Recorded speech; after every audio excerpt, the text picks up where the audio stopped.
नमस्कार दोस्तों, स्वागत है आपका आरतीस लॉजिकल वर्ल्ड में। हम शुरू करने जा रहे हैं अपनी करंट अफेयर सीरीज़ को फिर से।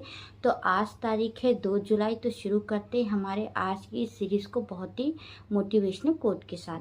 All powers is with in you, you can do anything and everything. आपके ही अंदर सब कुछ है, आप जो भी चाहो वो चीज़ हासिल कर सकते हो। अगर आपने कोई चीज़ ठान ली कि हाँ मुझे ये गवर्नमेंट एग्ज़ाम निकालना है और मैं इसको कर सकता हूँ, तो आप उस चीज़ को कर सकते हैं। और करंट अफेयर्स जो होता है वो बहुत ही इम्पोर्टेंट बेस तैयार करता है हमारी किसी भी गवर्नमेंट एग्ज़ाम के लिए। तो चाहे वो जुडिशरी हो या यूपीएससी हो या कोई अदर स्टेट एग्ज़ाम हो, उसके लिए करंट अफेयर बहुत ही इम्पोर्टेंट है। तो हम क्या कहते हैं, शुरुआत करते हैं आज के करंट अफेयर के साथ। हमारी पहली न्यूज़ है फैक्ट्री के सेफ्टी नॉर्म्स को लेकर।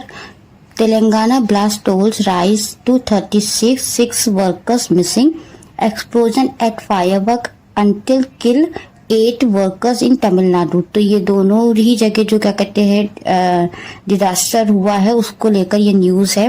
होल दिवस इसलिए न्यूज़ में है क्योंकि प्राइम मिनिस्टर ने क्या कहते हैं इनको ट्रिब्यूट दिया हुआ है, हमारे जो होल दिवस के हीरोज हैं, और इसकी एनिवर्सरी को सेलिब्रेट किया है जो कि संथाल रेबिलियंस को लेकर है, जो 1855 में और 56 में हुई थी ब्रिटिश एरा के खिलाफ, ब्रिटिश कॉलोनियल रूल्स के खिलाफ। क्योंकि वहां पे क्या जो ट्राइबल एरियाज के लोग रहते थे, जंगलों में रहते थे, तो ब्रिटिश वहां पे जाके उनके रिसोर्सेज को लेते थे, जिसके लिए क्या कहते हैं रेबिलियन हुआ था। चौथी न्यूज है क्वाड एट सी शिप ऑब्जर्वेशन मिशन। तो क्वाड देशों ने मिलकर एक ऑब्जर्वेशन मिशन लॉन्च किया है। ओटावा कन्वेंशन ये इसलिए न्यूज में क्योंकि यूक्रेन जो है उसने विड्रॉ कर लिया ओटावा कन्वेंशन और इंडिया इसका पार्ट नहीं है।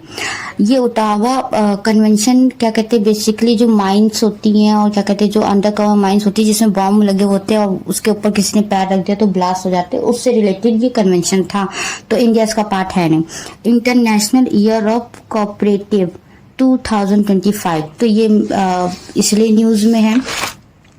हमारी सातवीं न्यूज है फाइनेंशियल स्टेबिलिटी रिपोर्ट, एक आरबीआई ने जारी की है, उससे रिलेटेड है news. New species of plant and animals discovered in 2024। तो ये नई स्पीशीज ऑफ प्लांट डिस्कवर हुई हैं, ये एनुअल रिपोर्ट आई है बायोडाइवर्सिटी को लेकर। GST revenue growth dips to 4 years low. तो 4 ईयर से जो जीएसटी रेवेन्यू जो आया वो बहुत लो है। मेगागास्कर जो है आइलैंड है वो न्यूज में इसलिए है, इंटरनेशनल इम्पोर्टेंस रखता है इंडिया के लिए। और इसने क्या कहते हैं defence lead and Indian declaration of to Madagascar to mark the country 65th independence day and the creation of its arm force. और जीएसटी को 8 साल पूरे हो गए, तो इससे रिलेटेड जीएसटी बहुत न्यूज में है।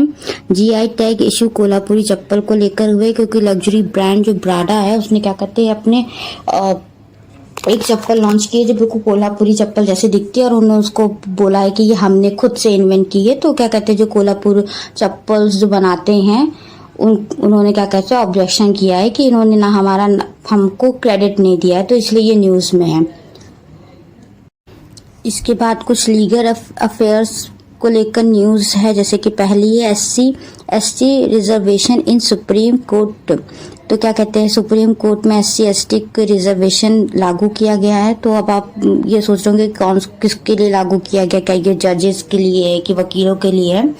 तो ये क्या कहते हैं वहाँ जो काम कर रहे एम्प्लॉयज होते हैं उनके लिए, स्टाफ के लिए जो पोस्ट निकलती है उसके लिए क्या कहते हैं ये SC/ST रिजर्वेशन लाया गया। जैसे कि जूनियर कोर्ट असिस्टेंट हो गया, जूनियर कोर्ट असिस्टेंट प्रोग्रामर के लिए हो गया, जूनियर कोर्ट अटेंडेंट के लिए हो गया, चैम्बर अटेंडेंट के हो गया। तो इन सब के लिए ये रिजर्वेशन लाया गया है।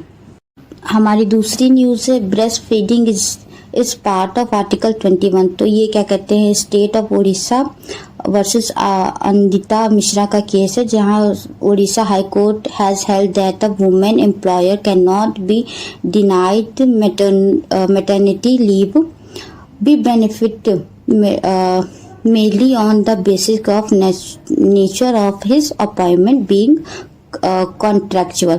तो ये केस इसलिए न्यूज में था कि क्योंकि जो ये लेडी थी वो कॉन्ट्रैक्चुअल लेवल पे क्या कहते हैं जॉब कर रही थी, और वो उनको क्या कहते हैं मैटरनल लीव या जो उनका क्या कहते हैं मैटरनल पेड उनको पैसे दिए जाते थे वो उनको नहीं दिया जाता, तो इस कोर्ट में चैलेंज किया गया। MITC न्यूज है physically disable can not commit a rape. तो ये शिवा चंद्रा इस वर्सेस स्टेट ऑफ गुजरात का केस है। इस केस में क्या कहते हैं जो विक्टिम थी उनके ऊपर रेप कमेंट किया गया, और उसको लेकर ये न्यूज में इसलिए है कि क्या कहते जो जिसने ये कमिट किया है वो ना बोल सकता था ना सुन सकता था। तो ये था कि क्या डिसेबल जो पर्सन है वो रेप कमिट कर सकता है कि नहीं कर सकता है। तो इस केस के कुछ लूप होल्स भी हैं, जैसे there was a no mention in the panchnama about what kind of gesture the interpreter use to talk the accused and what posture he shows when asking question and what posture the accused shows in response to him। मतलब क्या response किया है, क्या gesture दिखाया, ये कभी पंचनामा में बताया ही नहीं गया है। ये लूप होल का कारण बन जाता है इस केस में। It was argue that discovery under section 27 Indian evidence act has been properly proved. हमारी चौथी न्यूज है saying I love you to someone can be termed sexual harassment. तो क्या कहते हैं किसी को आई लव यू कहना सेक्सुअल हैरेसमेंट हो सकता है कि नहीं है। तो Ravindra versus state of Maharashtra. तो ये केस था क्या कहते हैं कि एक बच्ची जा रही थी तो उसको क्या कहते हैं किसी व्यक्ति ने क्या कहते हैं उसको ये जो है रविंद्रा इन्होंने आई लव यू बोला, तो यही पॉस्को एक्ट के थ्रू क्या कहते हैं उनके पेरेंट्स ने केस दर्ज किया। तो कोर्ट ने बोला कि ये किसी भी तरीके से पॉस्को एक्ट के अंदर नहीं आता है, कि वहाँ पे कोई भी सेक्सुअल हैरेसमेंट नहीं हुआ है, ना ही सेक्सुअल असॉल्ट हुआ है। कहीं भी क्या कहते हैं उसने कोई बॉडी पोस्चर या फिर कोई भी ऐसा वर्ड या शब्द यूज नहीं किए है जो एक सेक्सुअल हैरेसमेंट और क्या कहते हैं हैरेसमेंट की डेफिनेशन में आता है। इसलिए क्या कहते हैं ये केस न्यूज में है।